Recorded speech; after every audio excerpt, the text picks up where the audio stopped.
Vamos também entender um pouquinho mais de como funciona o Airbus A320. Ela é uma aeronave totalmente automatizada, né, Raquel? O copiloto normalmente fica do lado de cá, né, do lado direito. E o piloto do lado de cá, do lado esquerdo, né? Então, provavelmente o que teria acontecido, de acordo com esse relatório, o piloto deixou a cabine do avião. O que acontece nesse momento? Os controles estão nas suas mãos. Normalmente é isso que se faz e se diz mesmo, né? E aí o copiloto, então, aciona todo o seu conhecimento e aí vai continuar. Ele tem todo o conhecimento mesmo para pilotar uma aeronave. É um copiloto, mas ele tem todo o conhecimento. Vou aqui do outro lado agora para mostrar para vocês, para você verificar. Olha só. Aqui, basicamente, o computador de bordo, o horizonte artificial da aeronave, mas é nesse ponto aqui, a gente vai pedir para aproximar a câmera, é bem nesse ponto aqui, onde estão os controles de piloto automático e também de direcionamento do voo, altitude e, claro, também a velocidade vertical e horizontal. O que acontece é o seguinte, aqui nesses pontos, aqui não dá para ver porque está meio embaçado, aqui tem os indicadores. Indicadores de altitude, de direção, ou seja, para qual direção o avião está tomando, e também o ângulo de descida e o nível de voo. Então, basicamente, selecionando esses controles aqui, o piloto ou o copiloto, ele consegue, o avião está no piloto automático, ele consegue direcionar a aeronave para cima ou para baixo e também regular o ângulo de subida e de descida, de acordo com o que eles chamam de velocidade vertical.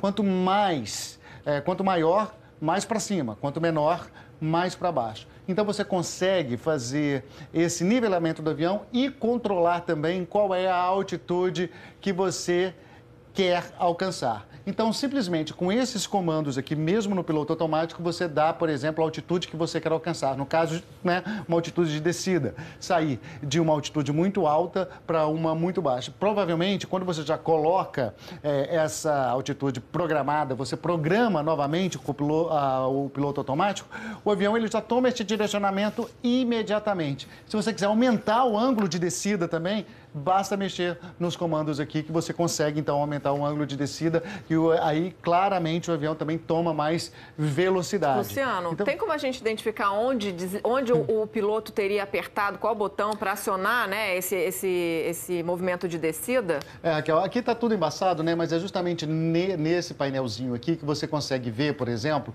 onde estão os números, né? Esses números, eles ficam aqui. E, basicamente, selecionando a altitude que você quer, num desses botõezinhos aqui, você consegue, então, alcançar uma altitude ou outra. Lembrando que sempre o piloto automático, ele está acionado. O piloto automático, ele controla o voo, mas você tem, sim, a habilidade, ou a possibilidade, melhor dizendo, você tem a possibilidade de regular aí, no caso, a altitude que você quer alcançar e, mais ainda, o ângulo, né, de descida ou de subida.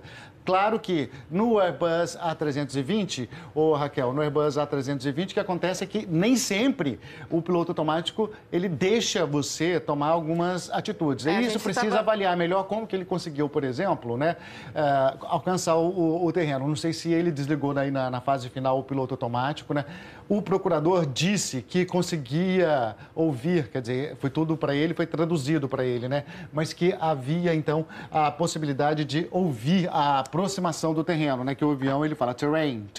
A gente até estava conversando sobre isso outro dia, essa questão da automação da máquina, né? O computador controlar a máquina ou o piloto poder desligar os controles e controlar ele mesmo o equipamento. A gente estava até falando sobre isso outro dia, né? A diferença de uma aeronave para outra em questão da automação dos controles. E também o procurador de Marselha disse que nesse momento, então, o piloto, ele teria, a caixa preta teria gravado, então, esses ruídos e essa conversa, né? O piloto teria dito para o copiloto, para ele controlar a aeronave, teria saído, então houve um barulho de uma cadeira se afastando, né? Seria o banco recuando para ele poder sair e a porta se fechando. E aí, então, a partir desse momento, o copiloto ficou sozinho lá dentro da cabine e o piloto não conseguiu entrar mais e aí foi acionado, então, esse mecanismo de descida e o avião É interessante que muita gente pensa, né, no caso aí do joystick, né, só colocar para baixo ou para cima, não. Ali, como tem um piloto automático acionado, então são aqueles botões que a gente estava explicando, né?